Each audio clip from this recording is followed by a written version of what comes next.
Estamos unidos em nome do Pai, do Filho e do Espírito Santo. Amém.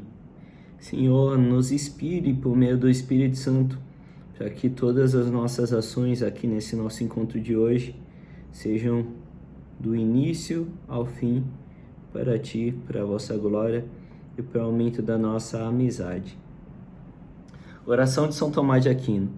Criador inefável, que no meio dos tesouros da vossa sabedoria escolhestes 3 hierarquias de anjo e as dispusestes numa ordem admirável acima dos céus, que criastes com tanta beleza cada parte do universo, vós a quem chamamos a verdadeira fonte de luz e de sabedoria, e o princípio elevado, dignai-vos derramar sobre as trevas da minha inteligência um raio de vossa clareza, afastai para longe de mim a dupla escuridão na qual nasci, o pecado e a ignorância. Vós que tornais convincente a língua das criancinhas, modelai a minha palavra e derramai nos meus lábios a graça de vossa bênção. Dai-me a qualidade da inteligência, a faculdade de lembrar-me, o método e a facilidade do estudo, a profundidade na interpretação e uma graça cheia de expressão. Fortificai o meu estudo, dirigi o seu curso, aperfeiçoai o seu fim.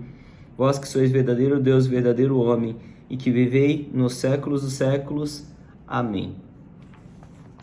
Pai, do Filho e do Espírito Santo. Amém. Estamos chegando no final da nossa apostila e o nosso penúltimo capítulo é: o que acontece depois que eu morrer? A gente até aborda aqui no começo da nossa apostila que o mundo, e nesse ponto eu posso incluir os católicos, muitos católicos aqui dentro dessa afirmação também, o mundo e muitos católicos sofrem com a morte por não entender a visão católica da morte. A visão católica da morte que pode ser escândalo para muitas pessoas. Mas no final das contas a morte para o católico é esperança. É maluco, parece maluco, né? Mas a gente vai entender isso daqui a pouco. Nesse nosso capítulo a gente vai tratar de algo chamado pela igreja de novíssimos. Novíssimos, que vem do latim último, final. Quando a gente fala em novíssimo, parece que vem de novo, né? Então, novo, sei lá, primeiro, agora, não tem muito a ver, a princípio, com o último, com o final. É novo, né? Não parece que é a mesma coisa. Mas novíssimos, nesse caso, vem justamente dessa palavra, último, final. Ou seja, as últimas coisas que vão acontecer na história da nossa igreja. Essas últimas coisas, elas se resumem em 8 realidades: morte, juízo particular, céu, inferno, purgatório, fim do mundo, ressurreição da carne e juízo final. 8 realidades. Nesse encontro eu vou falar sobre as 2 primeiras realidades: a morte e o juízo particular. Vamos lá, o que é a morte para o católico? A morte para o católico é um símbolo de esperança. Por que um símbolo de esperança? Que aquela pessoa está prestes a se encontrar com o Criador, está prestes a se encontrar com Jesus. E se a gente falou aqui durante todo o nosso ano, durante todos esses encontros, que nós acreditamos que Deus é a felicidade infinita, Deus é o Criador que está nos esperando para quando a gente morrer, a gente se juntar a Ele em um lugar que nunca nenhum olho viu, nunca nenhum ouvido ouviu, nunca passou pelo coração humano tudo que a gente vai encontrar lá do outro lado. Então, a princípio, a gente tem percebe que, levando em consideração que essa realidade existe, e se você acredita em Deus, você acredita que essa realidade existe, levando em consideração que essa realidade existe, começa a parecer que a morte não é tão terrível assim, certo? O problema é o quanto nós estávamos preparados para aquela morte, o quanto nós estamos preparados hoje para o dia da nossa morte. Se você morresse hoje, o que você acha que aconteceria com você no seu juízo particular? Seria um julgamento desesperador, porque você imagina qual que é o seu destino, ele não parece nada bom? Ou seria um destino glorioso, eu tenho muito cuidado para falar sobre isso, porque isso pode ser mal interpretado. Mas em muitos momentos, em momentos em que eu tô cheio do Espírito Santo, em um lugar que parece que Deus está me envolvendo ali naquele momento, eu sinto uma certa vontade, eu não sei se a palavra certa é essa vontade, sabe? Mas um desejo de estar do lado dele, não estar mais aqui. E se a gente for resumir aqui em palavras curtas, um desejo de morrer e não estar mais aqui, estar lá do lado dele. Parece muito louco quando a gente fala isso, né? Eu sinto o desejo de morrer. Como assim, Lucas? Como assim você sentiu o desejo de morrer? Então, só de perceber aqui essa estranheza, a gente consegue ter uma noção do quanto essa figura da morte pra gente tá mais ligada à tragédia do que ligada à esperança. E de novo, eu tenho muito cuidado para falar sobre isso, porque não quero morrer. Eu sei que eu vou lá ficar com Deus do outro lado quando eu morrer, mas eu não quero morrer agora, sabe? E ao mesmo tempo, quando eu estou muito envolvido, cheio do Espírito Santo, eu gostaria de estar lá do lado dele, como deve ser maravilhoso. Se aquele pequeno momento já é tão bom, como deve ser todo dia viver aquilo? Então, existe essa dualidade que às vezes me impacta, mas que quando eu começo a refletir, eu acho engraçado por trazer esse conflito, né? Esse conflito de ideias, daquele velho ditado: todo mundo quer ir para o céu, mas ninguém quer morrer. Mas eu tô contando essa história só para a gente ter essa noção do que é a morte para o cristão, o que é a morte para o católico. A morte deveria ser vista de uma forma um pouco mais acolhedora para nós cristãos do que geralmente é vista, mais com a figura de realmente esperança, de novo começo, do que com a figura de tragédia, separação, desespero. E eu não estou querendo banalizar a dor de ninguém. Óbvio que é ruim sentir saudade e nunca mais ver aquela pessoa amada, mas por outro lado também não existe um certo tom aqui de esperança e de proximidade com Deus. Entender que essa pessoa está indo ficar lá do lado dele e que um dia eu também vou estar do lado dela. Todos nós vamos se encontrar lá um dia, com os nossos parentes, com os nossos amigos, com os nossos conhecidos. Todos nós vamos se encontrar um dia, caso a gente vá para o céu, logicamente. Isso deveria trazer uma certa esperança para a gente. Então, a primeira coisa que eu queria trazer aqui para você é essa reflexão sobre o que é a morte. Eu queria que depois você tomasse um tempo para pensar sobre isso. Às vezes a gente só pensa na morte quando aparece alguma doença, ou quando alguém famoso morre, ou quando alguém conhecido acaba falecendo, né, no nosso círculo de amizades. E na verdade a gente deveria pensar sobre a morte todos os dias, porque nem eu nem você sabe quando a gente vai morrer. Pode ser hoje, pode ser agora, pode ser daqui a 100 anos, mas a gente não sabe quando que vai ser. Então, se é algo que é tão aleatório e pode acontecer a qualquer momento, por que eu não estou pensando nisso? Porque eu não estou me preparando para esse momento. Afinal de contas, quando eu morrer, eu vou ter uma sentença. E essa sentença vai depender do como eu me comportei e das escolhas que eu fiz aqui enquanto eu estava vivo. Então, por que eu não estou pensando nisso, já que todas as minhas escolhas a cada momento, a cada hora, a cada segundo, a cada dia contam quando eu estiver lá no meu juízo particular? Então a morte é algo que precisa ser refletido. Eu queria que você pensasse um pouco sobre isso depois. Como que você enxerga a morte? Depois que você encontrar essa resposta, pensa: como que você poderia descrever o sentimento que você tem em relação à morte hoje? É um sentimento mais voltado para a desesperança ou um sentimento mais voltado para a esperança? Depois de avaliar esses dois cenários e esses possíveis sentimentos, eu gostaria que você tentasse avaliar o quanto esse sentimento está te aproximando de Deus. Se é um sentimento mais voltado para a esperança, talvez esteja te aproximando mais de Deus. Se é um sentimento mais voltado para o desespero, talvez não esteja te aproximando tanto de Deus. vale a pena avaliar, vale a pena enxergar e ressignificar algumas coisas em relação à morte dentro do nosso entendimento. Teologicamente é importante também a gente entender que a morte é uma pena.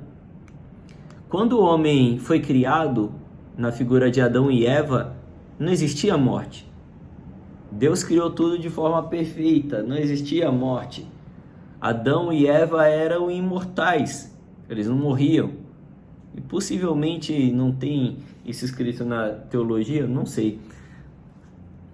Mas pode ser que eles tivessem corpos gloriosos, assim como o de Jesus, quando Jesus ressuscitou, que poderia tomar a figura de qualquer pessoa, que poderia atravessar paredes, que não estava preso às leis da física. Mas o fato é, Adão e Eva não tinham a morte como realidade para eles. O pecado fez com que a morte se tornasse uma realidade. Porque ao tentar ser igual a Deus, o homem se afastou da possibilidade dessa aproximação da figura de Deus. Primeira pena para que esse distanciamento fosse aplicado, a morte. Nós somos tão pequenos que nós não temos controle sobre, não vou nem falar a morte, mas nós não temos controle sobre quando ou como vamos morrer. É muito engraçado quando a gente entende que a morte é uma pena aplicada por Deus, é uma pena como castigo contra aquele pecado que nós cometemos a Deus. Nós entendemos que, já que a morte é uma penalidade dada por Deus, é impossível driblar a morte. Ou seja, todas essas pesquisas que vários ricos durante toda a história da humanidade já fizeram para, sei lá, congelar o corpo e voltar mais para frente, para eternizar a vida deles, sei lá, por meio de um robô que vai gravar a mente deles e vai fazer com que eles continuem vivos. Tudo isso é balela. Eu posso não ser o maior expert sobre tecnologia, mas eu sou cristão e eu acredito que a morte é uma pena aplicada por Deus. Isso quer dizer que nenhum homem vai conseguir driblar a morte. É impossível o homem alcançar a imortalidade. É impossível o homem alcançar a imortalidade. Porque se o homem fizesse isso, ele estaria driblando uma pena aplicada pelo próprio Criador. É impossível, não vai acontecer. Isso daqui é fato. Apesar da morte ser uma pena, um castigo aplicado por Deus, a morte também é um remédio. É um remédio contra a nossa soberba, contra o nosso orgulho, contra aquele pecado principal que fez a gente se assemelhar a Lúcifer e se afastar de Deus por querer ser igual a ele. Foi isso que a gente fez, né? Quando a gente comeu do fruto proibido, a serpente falou: come desse fruto e você vai ser como Deus. E no desejo de querer ser como Deus, Eva mordeu e deu um pedaço para Adão, que não estava ali de coitadinho, sabia que não era para comer, e mordeu também, ou seja, mordeu pelo desejo.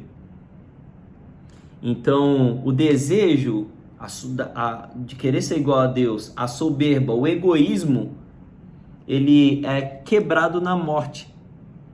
Como assim? Eu quero ser como Deus e eu não consigo nem controlar se algo é capaz ou não de me matar. Não consigo nem controlar o quando, nem o como eu vou morrer. Então, percebe que a morte, como está escrito aqui na nossa apostila, é um castigo medicinal. É um castigo medicinal contra o pecado original. Mas ela não é um mal absoluto, porque a morte é só a morte corporal, né?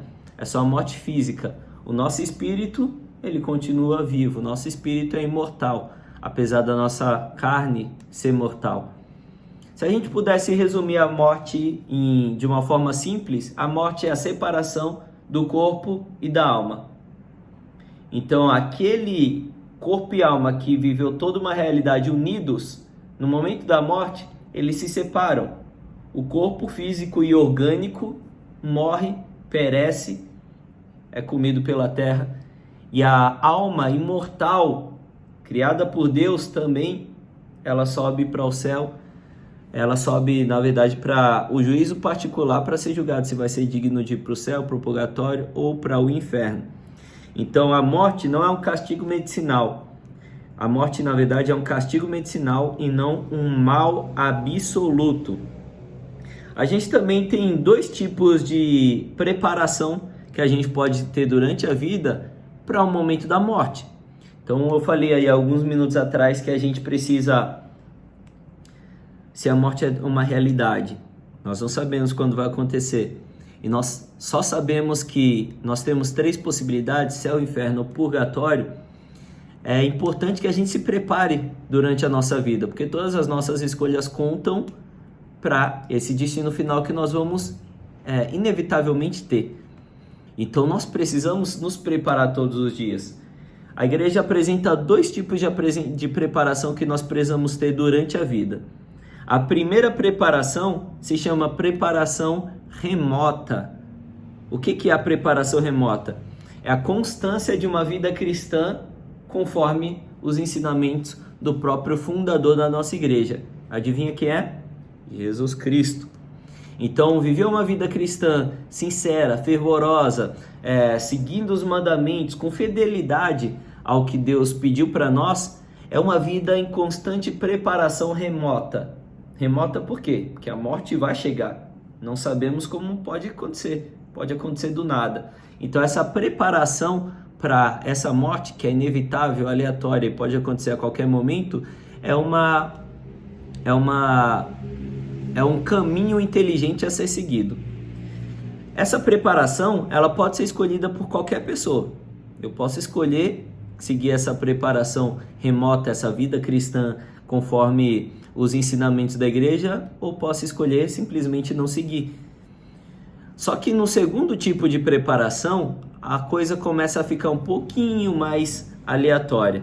É a preparação próxima. Algumas pessoas têm o privilégio de ter essa preparação próxima. Por que preparação próxima? Porque essa preparação ela acontece em um momento em que eu já sei que eu vou morrer. Então vamos supor que eu estou com uma doença grave e eu morro, o médico já falou que eu tenho alguns dias de vida apenas. Eu já sei que eu vou morrer. Então ali eu já solicito uma confissão com o padre, eu já solicito uma unção dos enfermos, eu já solicito que Maria e meu anjo da guarda e São José estejam ali do meu lado. Estou me preparando para aquele momento que já tem a hora e data marcada, vai chegar. E isso me possibilita, sabendo disso, já me preparar. E se eu tiver que pedir perdão para alguém, que seja nesse momento. O problema é que muita gente não tem essa dádiva, né? Essa dádiva de se arrepender, porque já sabe que vai morrer. Essa dádiva de se confessar, porque já sabe que vai morrer. Essa dádiva de, de se preparar, porque já sabe que vai morrer. É muito... Aqui também é um ponto que cria uma certa confusão. Porque ao mesmo tempo que eu estou falando que saber que vai morrer é uma dádiva, por nos dar a possibilidade que muitas pessoas não têm, não vou colocar a maioria porque eu não sei se é a maioria, mas o que eu sei é que muitas pessoas não têm essa possibilidade de saber o dia da morte e se preparar antes para essa data, para garantir, né, maiores chances de ir para o céu ou para o purgatório. Outras pessoas enxergam isso como uma grande desgraça. Coitado, que miserável que essa pessoa é, já sabe que vai morrer, coitado. Então você percebe que existe essas duas visões sobre essa realidade da morte, a visão do mundo e a visão do cristão. É importante que você conheça essas duas visões, para que a partir desse momento você entenda qual a melhor forma de pensar. E óbvio que a dor ela é uma realidade criada por Deus, é algo que nós devemos sentir e a igreja respeita totalmente isso, mas não podemos viver afundados na dor. Tem uma outra coisa que eu quero compartilhar com vocês, que é algo muito impactante também e que eu também tenho que ter muito cuidado para falar sobre isso. Mas é uma possibilidade que os sofrimentos que nós vivemos aqui na Terra, durante nossa vida, ao longo da nossa jornada, e também, talvez até principalmente, momentos antes da nossa morte, abreviam um possível tempo nosso no purgatório. E aí eu coloco um exemplo aqui.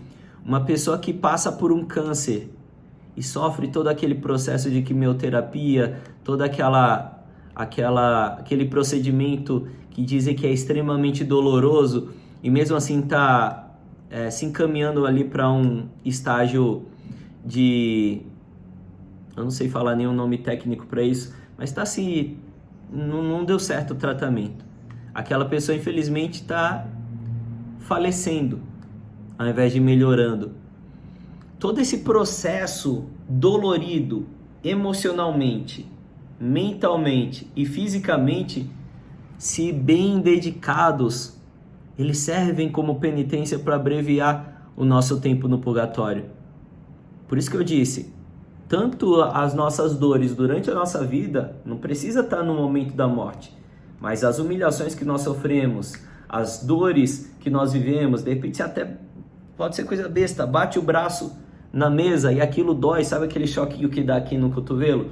Então você bateu o braço aqui, deu aquele choquinho, doeu, ao invés de soltar um palavrão, brigar, reclamar, ficar mal-humorado, você oferece isso para Deus.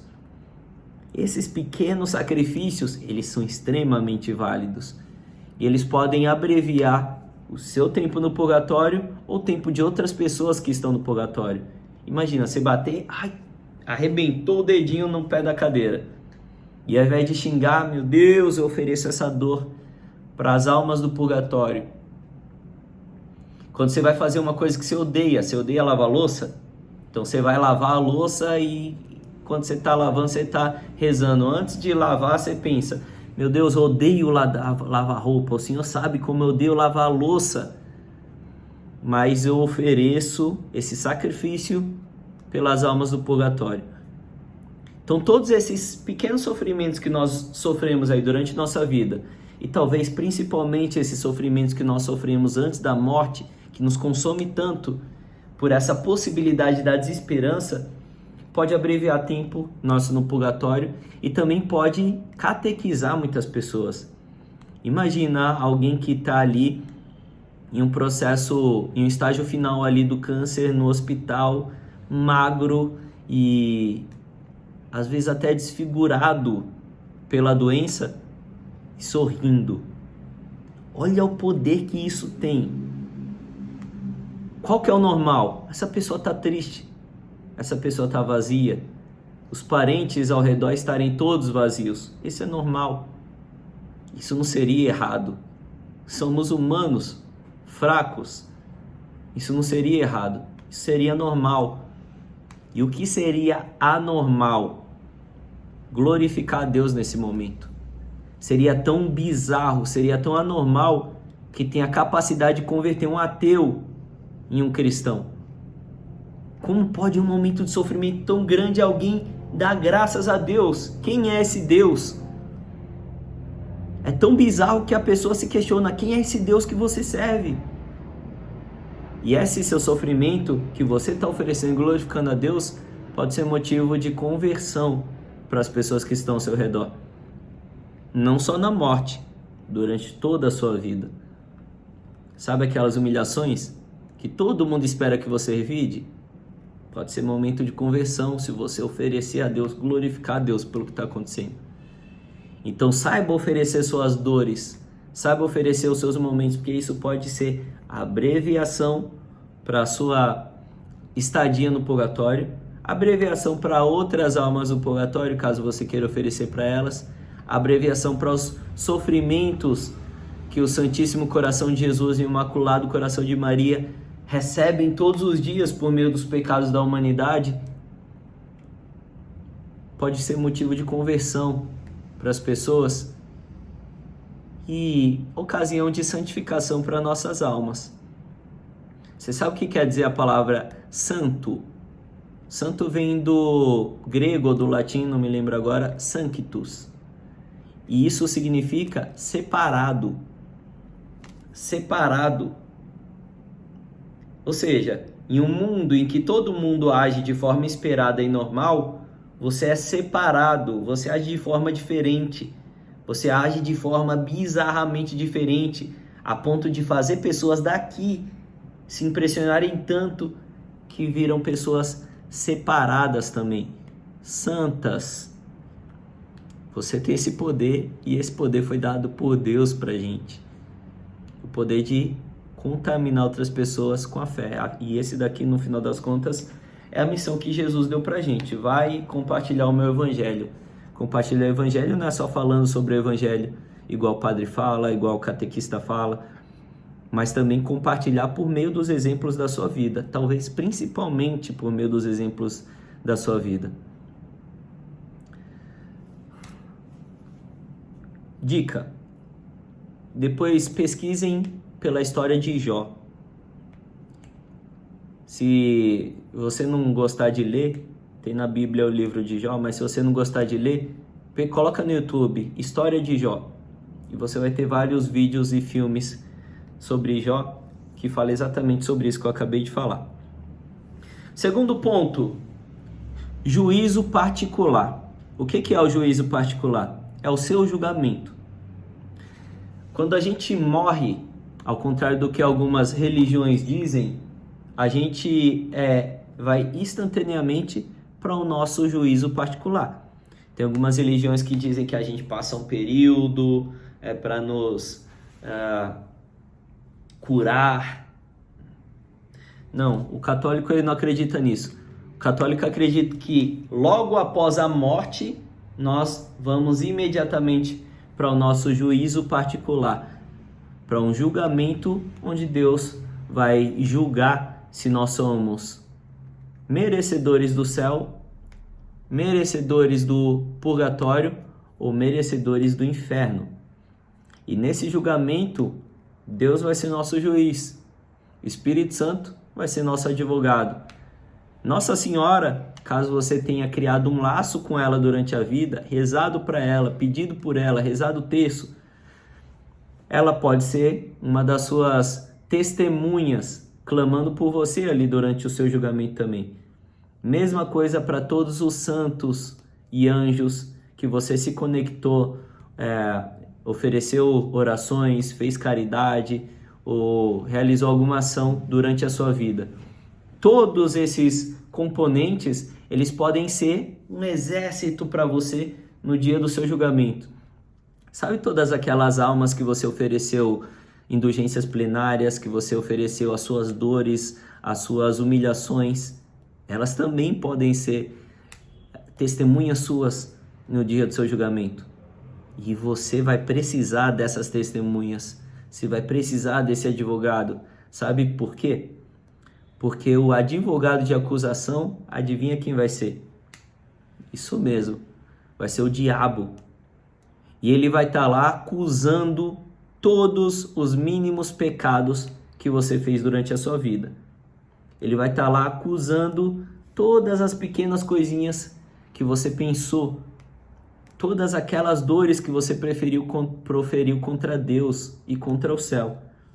Então é muito importante que nós, durante a nossa vida, tenhamos uma preparação remota para que, no dia do juízo particular, as nossas dores sejam, o nosso julgamento seja mais ameno com aquele exército que pode estar nos ajudando.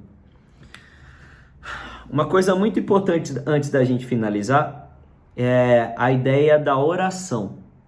Quando a gente é sentenciado no nosso juízo particular, o nome já diz, juízo particular, ou seja, é um julgamento nosso. Não tem plateia, não tem outras pessoas, não é coletivo, é um julgamento nosso. E nesse juízo particular, nós temos 3 destinos que nós vamos ver no próximo vídeo, em que a gente pode ir para o céu, para o inferno ou para o purgatório. todas as orações que são feitas aqui na Terra para as almas dos falecidos, missa de sétimo dia, dia de finados, orações do seu dia a dia, terço que você faz para as pessoas que já faleceram, todas essas orações, elas só podem ser recebidas por almas que estão no céu ou no purgatório. Se essa alma estiver no inferno, ela não vai se beneficiar dessa oração que você está realizando. Porém, como nem eu, nem você sabemos quem vai para o céu, para o inferno, para o purgatório, a gente reza para todo mundo. E espera que a misericórdia de Deus tenha beneficiado essa pessoa para que ela esteja no céu ou no purgatório. O que não podemos fazer é deixar de rezar, tá? Bom, finalizar essa aula com uma citação que está aqui na nossa apostila de Eclesiastes, capítulo 12, versículo 4. Pois Deus trará julgamento tudo o que foi feito, inclusive tudo o que está escondido, seja bom ou seja mal. Tem uma santa que descreve uma visão que ela disse que Jesus deu a ela sobre o céu. Santa Faustina, a visão do julgamento particular. Escreve dessa forma no YouTube que você vai encontrar esse vídeo que é impactante. É um vídeo impactante. Dá um pouco de medo. Então, Santa Faustina, visão do juízo particular. Tá bom? Bom, vamos finalizar nossa oração, nosso momento.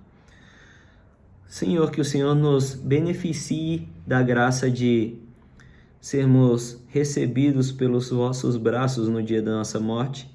Que o Senhor nos fortaleça para que durante a nossa vida a gente possa ter uma preparação remota, estar dentro do caminho de Deus, para que a gente possa se confessar, odiar o pecado mortal, se unir cada vez mais à amizade da Trindade, para que no dia da nossa morte a gente possa ver a maior maravilha de todas, que é a face de Deus. Que Nossa Senhora nos guie durante essa nossa jornada e que a gente possa fazer muitos amigos no céu, para que eles nos ajudem no dia do nosso juízo particular. Ave Maria, cheia de graça, o Senhor é convosco. Bendita sois vós entre as mulheres, bendito é o fruto do vosso ventre, Jesus. Santa Maria, Mãe de Deus, rogai por nós, pecadores, agora e na hora de nossa morte. Amém. Estivemos unidos em nome do Pai, do Filho e do Espírito Santo. Amém.